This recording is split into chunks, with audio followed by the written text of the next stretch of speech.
Assalamualaikum warahmatullahi wabarakatuh. Sobat Misteri Sunyi Mencekam, pernahkah Anda berkunjung atau berwisata ke alam gaib?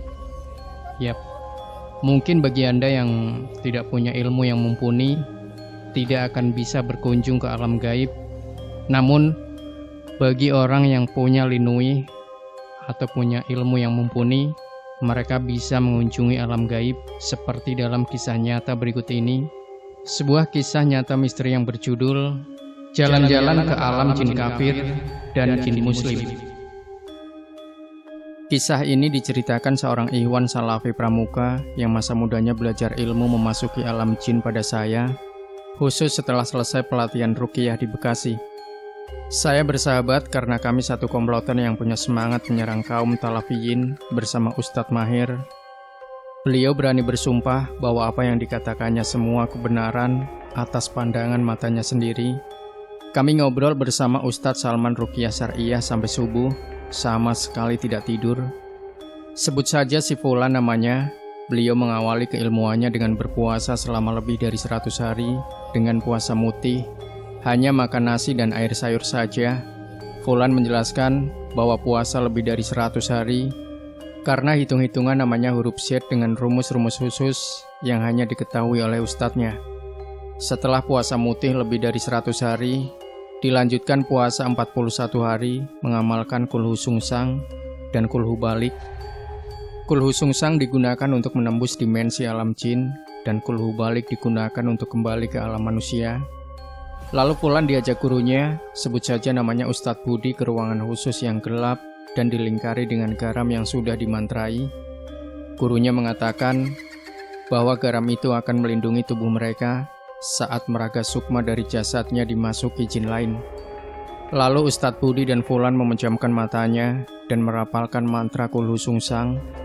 Fulan menceritakan bahwa setelah dia memejamkan mata dan merapalkan mantra kulhu sungsang, maka gurunya meminta Fulan membuka mata. Lalu Fulan terkejut sebab dia sudah berada di suatu kerajaan jin. Ternyata kerajaan jin ini adalah kerajaan jin di suatu tempat yang lokasinya dijadikan tempat pesugihan ngipri babi ngepet dan pesugihan buto ijo. Ajaib, kata Fulan, sebab dia sudah tidak berada di kamar gelap lagi, tapi merasakan tubuhnya sudah berada di alam jin bersama Ustadz Budi. Anehnya, pakaiannya sama dengan yang dipakainya waktu di kamar. Ustadz Budi menginstruksikan agar jangan berada jauh dari tubuhnya. Lalu mereka berdua berjalan di luar kerajaan jin tersebut. Fulan melihat ada jembatan yang ternyata bersusun tubuh manusia yang hanya mengenakan cawat, dan mereka berdua berjalan di atas tubuh manusia yang bersusun menjadi jembatan. Fulan juga melihat di sekitar kerajaan itu ada sawah, dan ternyata yang membajak sawah itu adalah manusia. Fulan dan gurunya berjalan terus dan melihat dapur satu rumah, ternyata tukang masaknya manusia semua. Gurunya memberi penjelasan bahwa manusia yang dihinakan dan dipekerjakan sebagai budak itu adalah manusia yang melakukan ritual pesugihan ngipri seperti pesugihan monyet, pesugihan babi ngepet, pesugihan gendruwo. Semua pesugihan yang dilakukan manusia agar kaya raya memiliki batas waktu. Misalkan pada umur 25 manusia melakukan pesugihan, maka kekayaan yang diberikan setan dibayar dengan jiwa raga mereka yang pada umur 40 tahun akan dibawa utuh tubuh mereka ke alam jin untuk dipekerjakan sebagai budak. Adapun dohir di alam manusia terlihat sudah meninggal, padahal tubuh atau jasadnya itu palsu, dibuat oleh setan. Berhati-hatilah jika ada orang yang mengaku tahu kapan dia mati. Itu ciri bahwa sesungguhnya dia sudah tahu kapan akan dibawa ke alam jin untuk tinggal di sana jadi budak sampai dia meninggal atau dibunuh jin jika tidak diperlukan lagi tenaganya. Alam yang dimasuki oleh Ustadz Budi dan Fulan adalah dimensi alam jin kafir. Mereka berdua melihat bentuk jin kafir tidak ada yang sempurna, semuanya jelek dan menyeramkan. Ada yang berwajah babi, ada yang berbulu tubuhnya, ada yang mukanya rusak, dan semua jin kafir yang melihat Ustadz Budi dan Fulan tidak berani mendekat dan hanya melihat di kejauhan saja. Ustadz Budi dan Fulan tidak mau masuk ke kerajaan jin dan hanya berjalan-jalan saja di luar. Sebab bahaya yang besar memasuki kerajaan jin kafir, apalagi mereka berdua muslim. Kondisi alam jin beda langitnya. Langit manusia berwarna biru dan ada matahari, sedangkan langit alam jin berwarna merah dan selalu mendung, tidak ada cahaya matahari. Setelah puas berjalan-jalan masuk dimensi alam jin, lalu Ustadz Budi dan Fulan menutup mata, dan Ustadz Budi merapal kulhu balik. Lalu setelah buka mata mereka kembali berada di kamar kembali. Saya lalu memberi penjelasan bahwa kulhu sungsang atau kulhu balik sebenarnya pelecehan terhadap ayat Allah, sebab firman Allah dibolak-balik bacaannya. Saya juga memberi penjelasan bahwa mereka berdua sebenarnya dibantu oleh hodam jin kafir yang sudah setingkat dewa, yang memiliki kemampuan menarik sukma Ustadz Budi dan Fulan memasuki dimensi alam jin, namun tidak terlihat saja oleh pandangan mata Ustadz Budi dan Fulan. Saya juga memberikan tausiah bahwa amalan puasa mutih yang dilakukan nur atau cahaya yang dihasilkan tidak diterima Allah di lapisan langit pertama, sebab sudah tidak murni untuk Allah tercampuri dengan amalan bid'ah, dan niat yang salah bukan murni karena mengharap ridha Allah. Dan nur atau cahaya yang mengandung kekuatan itu disambar oleh kalangan jin kafir untuk kekuatan mereka, dan timbal baliknya mereka membantu Ustadz Budi dan Fulan meraga sukma. Pak Fulan berkali-kali beristighfar merasa bersalah karena sudah mengamalkan amalan yang syirik lagi bid'ah. Saya menanyakan pada Pak Fulan apakah dia hanya melihat melalui imajinasi saja atau benar-benar merasa tubuh fisiknya yang masuk.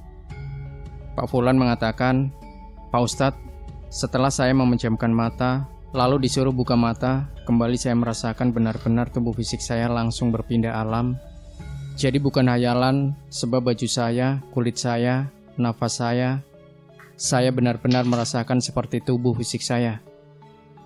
Mendengar penuturan Pak Fulan ini, saya mencurigai bahwa tubuh fisiknya benar-benar berpindah dimensi, bukan sekedar jiwa atau sukmanya yang masuk dimensi alam jin. Saya pernah belajar ilmu terawangan ajian mantra Jawa.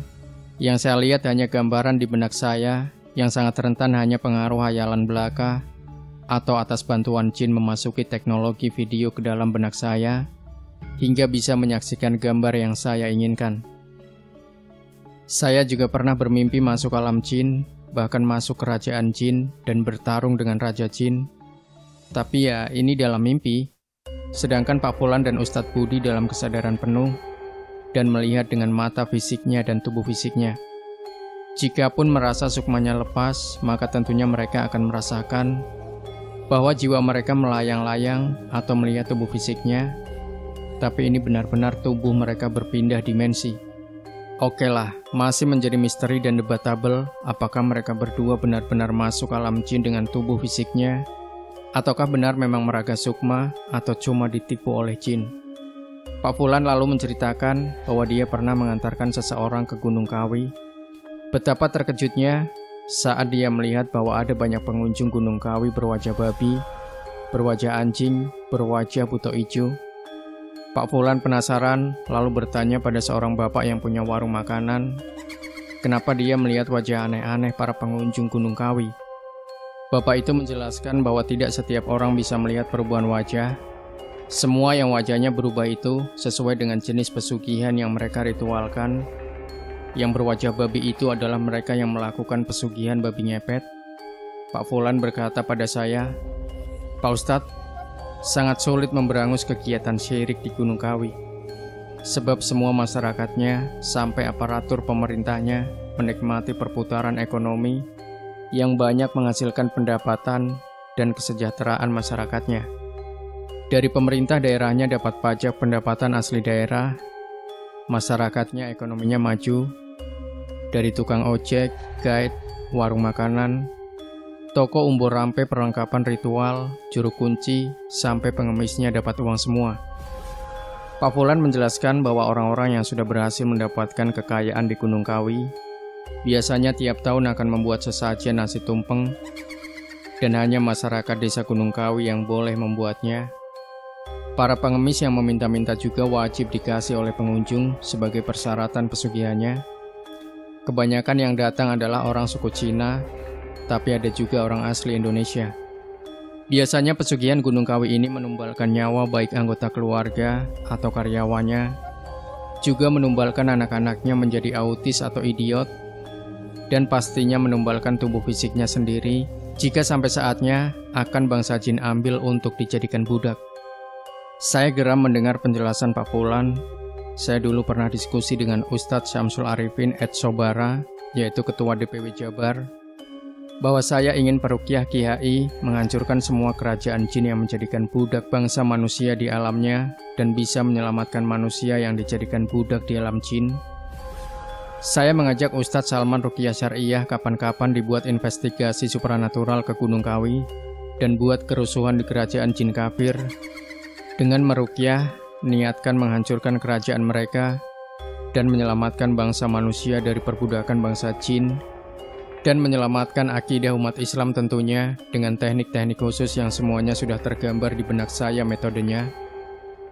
Ide gila sebenarnya, tapi saya pribadi sangat ingin merealisasikan operasi gila ini. Ustadz Salman menjelaskan bahwa pesugihan yang menumbalkan orang lain pernah beliau saksikan, di mana ada seseorang yang kaya raya di desanya yang tiap tahun pasti ada saja sopir truknya yang mati mendadak. Suatu ketika ada seorang sopir baru bekerja dengan saudagar tersebut. Lalu pada satu malam saudagar itu pergi dan tinggal sendirian sopirnya di kamarnya. Lalu pada tengah malam tiba-tiba datang sosok jin besar sekali mendatanginya. Lalu sopir tersebut berulang-ulang membaca ayat kursi. Lalu siluman jin itu kabur. Dengan perasaan shock, sopir ini kabur dari kamarnya lalu konsultasi pada seorang ustadz yang paham ilmu ruqyah. Lalu ustadz tersebut menyarankan agar membacakan di dalam air campur garam ayat ruqyah dan dipercikan di seluruh kamarnya air ruqyah tersebut agar jinnya tidak dapat masuk. Pada hari kedua, saudagar ini setelah tidak berhasil menumbalkan sopirnya, lalu pergi lagi entah kemana. Dan pada malam harinya, sopir ini memercikan air ruqyah ke seluruh sudut kamarnya dan tidak tidur semalaman, menunggu kejadian yang akan terjadi. Dan benar, pada tengah malam datang lagi makhluk mengerikan itu, dan saat akan masuk ke kamar, tiba-tiba makhluk itu menjerit kesakitan dan berteriak, "Saya ingin mengambil jiwamu sebagai syarat pesugihan bosmu. Saya tidak boleh gagal malam ini membawamu, sebab saya sudah terikat perintah dari raja saya.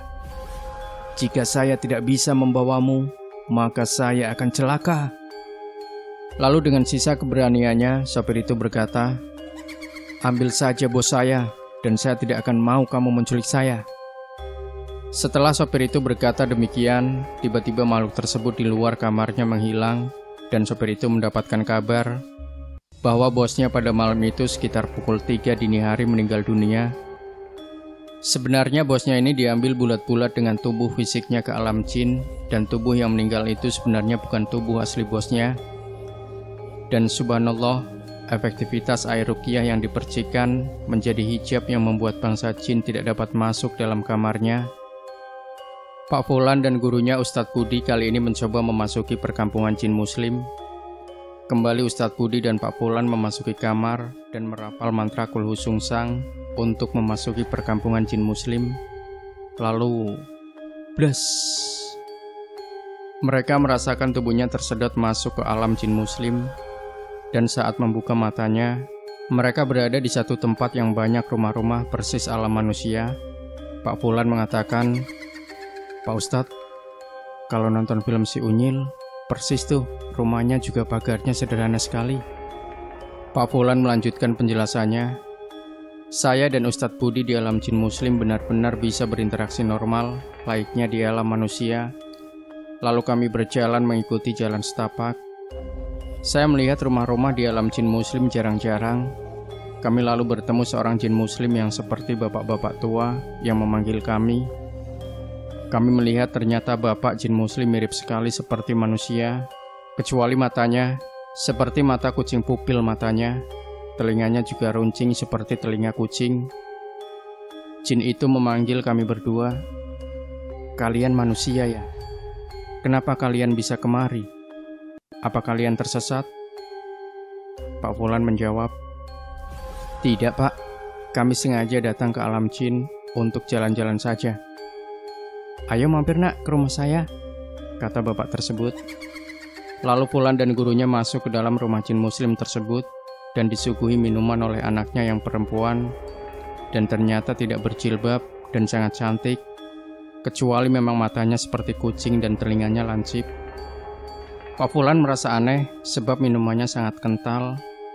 Saking penasarannya dia angkat cangkirnya, lalu dibalikan airnya, ternyata seperti agar-agar, tidak tumpah.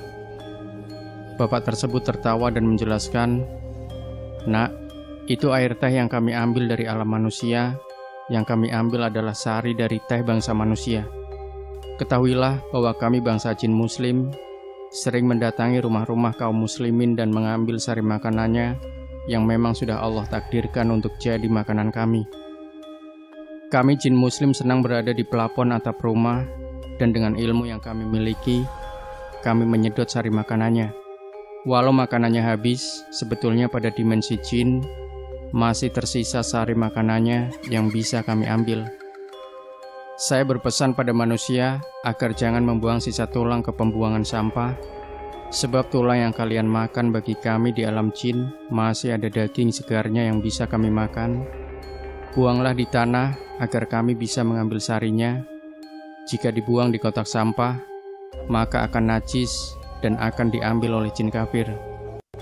Saya berpesan agar semua makanan agar ditutup dan bacakanlah bismillah, sebab jika tidak ditutup dan dibacakan bismillah, maka sari makannya akan diambil oleh jin kafir. Kami jin muslim hanya ambil sari makanan yang dibacakan doa dan halal saja." Pak Fulan lalu mengorek informasi lain. "Pak, apakah jin muslim suka membantu manusia?" "Ya, kami suka membantu manusia yang rumahnya sering kami tinggali di pelaponnya. Kami sering membangunkan agar sholat malam, dan saya beritahu satu rahasia bahwa kami bangsa jin suka masuk ke dalam tubuh kucing. Jin perempuan suka masuk dalam tubuh kucing putih perempuan. Jin laki-laki suka masuk ke dalam tubuh kucing jantan. Bahkan kami kadang menolong penghuni rumah dari gangguan jin kafir. Waspadalah bahwa cicak, tikus itu sering dimasuki dan digunakan bangsa jin kafir mengerjakan sihir. Bunuhlah jika ada cicak dan tikus di rumah." "Apakah kalangan jin muslim juga suka berjihad?"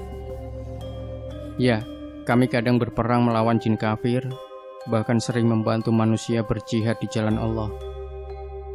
Pak Fulan berkata, "Ada banyak wilayah jin kafir yang memperbudak manusia, kenapa tidak diserang jin muslim?" Jin itu mengatakan, "Tidak semudah itu kami bangsa jin ada wilayah teritorial sendiri, dan jika memasuki wilayah kekuasaan jin kafir, bisa dibunuh, dan kami lebih banyak dalam kondisi lemah." Berita kedatangan Pak Fulan dan Ustadz Budi tersebar di perkampungan itu, maka banyak jin datang berkenalan, bahkan ada yang menawarkan anak gadisnya untuk dinikahi.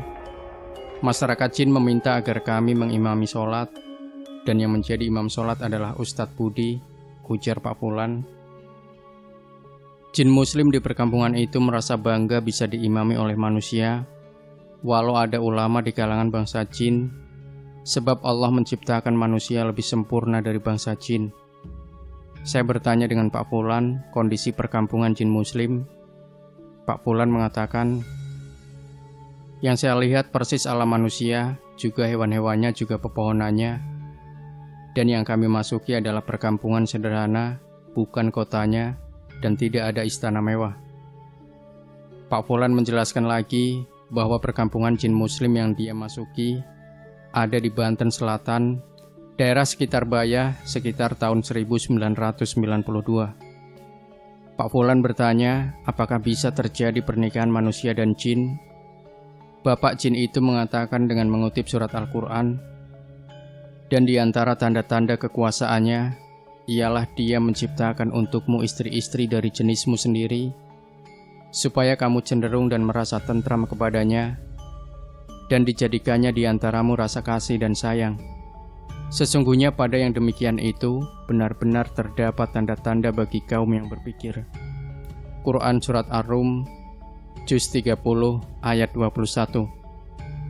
Bapak jin itu menjelaskan kembali bahwa jin muslim tidak mungkin akan menikah dengan manusia, sebab tunduk pada perintah Allah harus menikah dengan jenis sendiri, Namun tetap bisa terjadi hubungan seks antara manusia dan jin, dan ini sudah menyalahi kodrat masing-masing. Setelah ngobrol dengan beberapa jin, sholat di masjid alam jin, dan berjalan-jalan di alam jin, Pak Fulan dan Ustadz Budi memutuskan kembali ke alam manusia. Saat memejamkan mata kembali dan merapal mantra kulhu balik ternyata tidak berhasil. Berkali-kali Ustadz Budi berusaha kembali dari perkampungan jin muslim ke dunia manusia. Usahanya selalu gagal, syok, dan bingunglah mereka berdua. Analisis saya, jin yang membawa Ustadz Budi dan Pak Fulan dari dimensi yang lebih tinggi tidak berani datang dan menjemput mereka berdua, sebab memasuki wilayah jin muslim dan hodam kulhu sungsang atau kulhu balik hanya mau mengantarkan saja. Lalu Ustadz Budi duduk bersila dan memanggil gurunya. Pak Fulan mendengar bisik-bisik Ustadz Budi memanggil gurunya meminta bantuan. Lalu setelah berapa lama berusaha, tiba-tiba mereka berdua tersedot ke alam manusia di dalam ruangan khusus semula. Gurunya Ustadz Budi ternyata menyadari anak muridnya terjebak di alam jin, lalu dengan perjalanan jauh masuk ke dalam rumah dan ke ruangan tempat Pak Fulan dan Ustadz Budi masuk ke alam jin dan menarik kedua muridnya sembari marah-marah. Kenapa memasuki wilayah jin muslim? Sebab akan sulit kembali, karena jin muslim itu banyak zikir dan baca Quran. Untung bisa kembali, atau akan selamanya terjebak di alam jin. Pak Fulan mengisahkan, ternyata mereka berdua sudah 3 hari meninggalkan alam manusia. Padahal di alam jin cuma beberapa jam saja, sekitar 3 jaman. Pak Fulan dan Ustadz Budi merasa sangat haus dan lapar. Juga badannya sangat lemah dan cukup membuat kapok masuk alam jin lagi. Setelah menghela nafas agak panjang, Pak Fulan mengatakan pada saya bahwa Tangkuban Perahu ada kerajaan jin, Sungai Kapuas Kaltim ada kerajaan jin Gajah Putih, Pantai Pangandaran, Danau Puncak ada Telaga Warna, ada kerajaan kuno jin. Jika di laut, ada di atas air kerajaan jinnya. Pak Fulan mengisahkan bahwa masa mudanya dulu sering mencari harta karun dan benda pusaka dengan metode ke lokasi yang diyakini ada harta karunnya atau benda keramatnya, dengan metode bentangan kain putih, lalu di atasnya ada hiu yang diolesi minyak ponibal sawah disertai mantra tertentu, mulai menarik benda goib atau harta karun yang menurut Pak Fulan harus bertarung dulu dengan bangsa jin, yang menurut Pak Fulan harus bertarung dulu dengan bangsa jin yang menjaga, atau menyogok bangsa jin dengan hiu, menyan, atau apel jin. Khusus harta karun, Pak Fulan banyak ditipu jin yang memberikan batangan emas, ternyata cuma kuningan. Adapun benda pusaka benar, dapat seperti keris dan semacamnya dengan metode yang sama. Demikian Sobat Misteri Sunyi Mencekam, semoga kita bisa mengambil hikmah dari kisah ini. Jangan lupa berikan komentar Anda, like, share video ini, subscribe channel Sunyi Mencekam, dan kembali nantikan cerita-cerita misteri terbaru dari kami. Wassalamualaikum warahmatullahi wabarakatuh.